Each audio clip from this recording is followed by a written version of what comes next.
एक बार एक शिकारी शिकार करने के लिए जंगल में पहुंचा। उसने अपने तीर पर बहुत ही खतरनाक जहर लगाया और शिकार को निशाना बना करके उसने तीर को छोड़ा, लेकिन उसका तीर चूक गया और तीर एक पेड़ पर जा लगा। वह पेड़ बहुत ही हरा भरा और बहुत सारे तोते उस पेड़ पर रहते थे।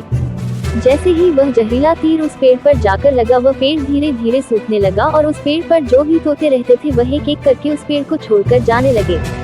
उस बड़े से पेड़ के कोट में एक बहुत ही बूढ़ा तोता रहता था जो बहुत ही धर्मात्मा और अच्छे मन का था। सभी तोते उस पेड़ को छोड़कर जाने लगे थे, लेकिन वो बूढ़ा तोता जाता था, दाना लेकर के आता और उसी कोट में आ करके बैठ जाता था, परंतु उस पेड़ को छोड़ने को तैयार नहीं था।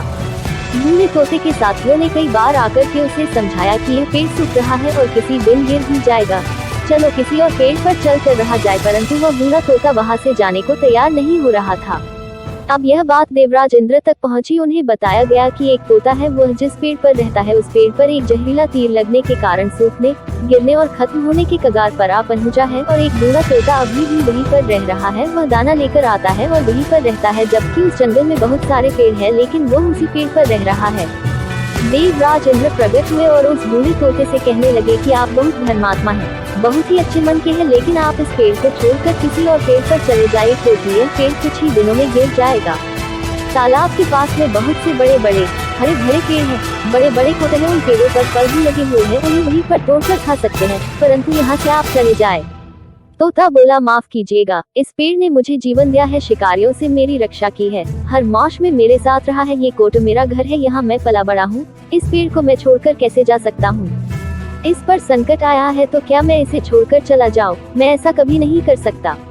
देवराज इंद्र तोते के इस बात से बहुत ही प्रसन्न हुए। उन्होंने तोते से कहा, मैं आपके इस बात से बहुत ही खुश हूँ, मांगो जो आपको मांगना हो।